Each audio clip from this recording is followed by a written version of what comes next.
My name is Emma, and this is the story of how my once tranquil and predictable life turned into a whirlwind of tension and heartbreak.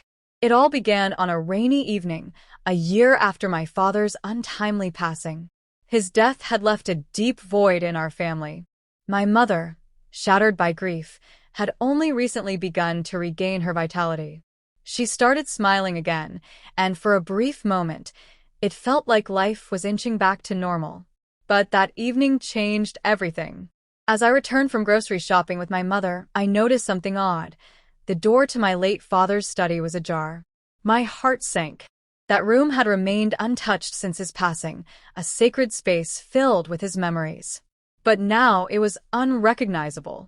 The once orderly study had been emptied of my father's belongings, replaced with unfamiliar furniture and stacks of cardboard boxes.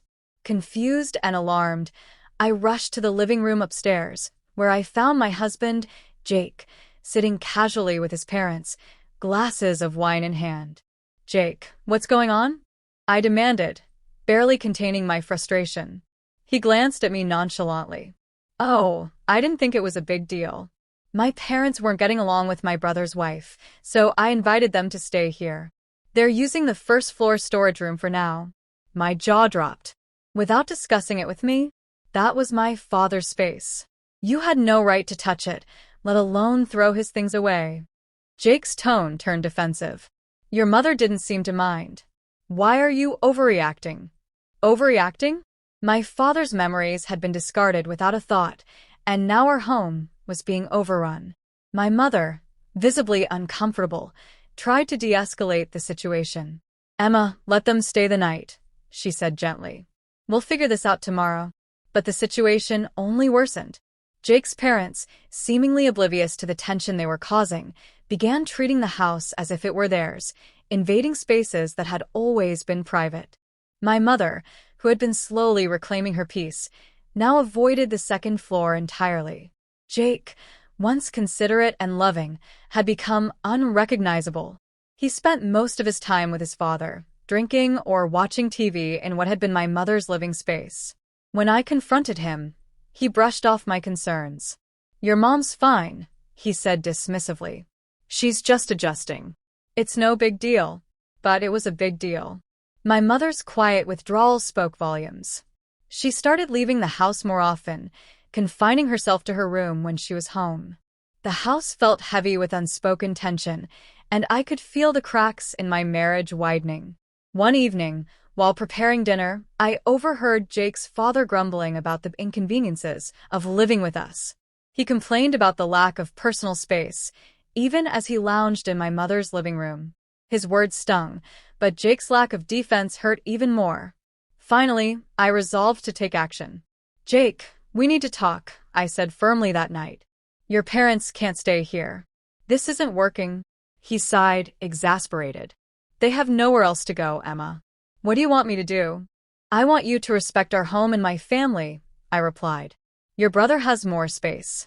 Why can't they go back there?" "Because they don't get along," he snapped. "Why do you always make this about your family versus mine?" I stared at him, stunned. This wasn't about sides, it was about preserving the sanctuary my parents had built. Yet Jake seemed blind to that. The tipping point came a few days later. While tidying up, I discovered a receipt tucked into one of Jake's drawers. It was for a storage unit. Suspicious, I called the company and learned that my father's belongings had been moved there, without my consent. When I confronted Jake, my anger boiled over. "I didn't throw them away, okay? They're safe," he shrugged. "You're blowing this out of proportion." "Out of proportion?" I yelled. "You've violated my trust, Jake. This is my family's home, and you've made it unbearable." His indifference was the final straw. That evening, I sat down with my mother to discuss our options. She listened quietly, her face etched with sadness. "Emma," she said gently, "if they have nowhere else to go, let them stay a little longer. But if this continues, you must prioritize your happiness. Your father would want that." Her words gave me strength. The next morning, I contacted a lawyer. I didn't want to rush into divorce, but I needed to protect myself and my mother. I also started preparing to move my father's belongings back into the house. 3 days later, an unexpected turn of events unfolded. Jake's brother called, furious. "I heard about what's happening, Emma. My parents need to come back here. This isn't fair to you or your mom." It seemed Jake's parents had overstayed their welcome everywhere. With his brother's support, I arranged for movers to relocate Jake's parents. When they protested, I stood firm. "This house is my family's sanctuary. You've had your time here, but it's time to move on." Jake, realizing he was losing control, lashed out. "You're selfish, Emma. This is my home too." But his words no longer held power over me. I handed him the divorce papers I had prepared. "This house was built by my parents," I said calmly. "And it will remain a sanctuary for my family." I said calmly, "You've disrespected that, and I can't live with someone who doesn't value what matters to me." Jake stormed out, leaving the house eerily quiet for the first time in months. Despite the silence, I felt an overwhelming sense of relief. With his parents gone and my father's belongings restored, the house finally began to feel like home again. In the months that followed, my mother and I found solace in each other. We redecorated, laughed, and even started planning a trip together. Though the pain Jake caused lingered, I was determined to rebuild my life.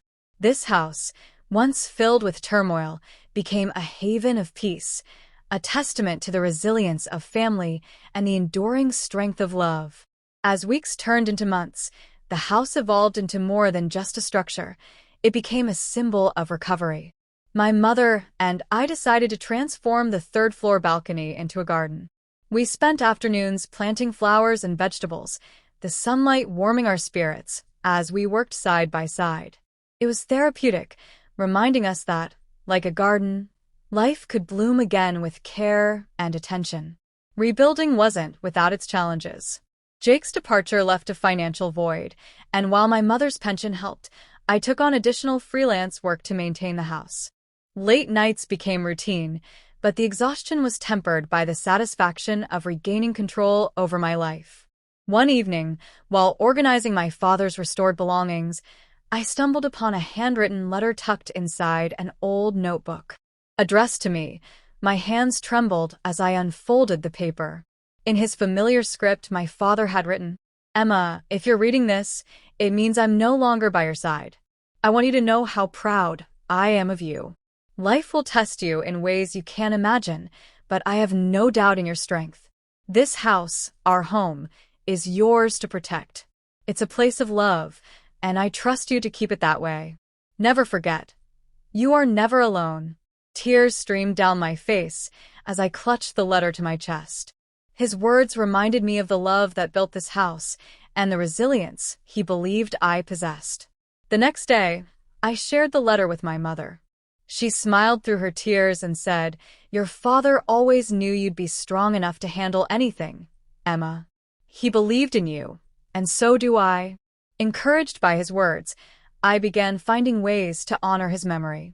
I organized a small gathering of close friends and family to celebrate his life.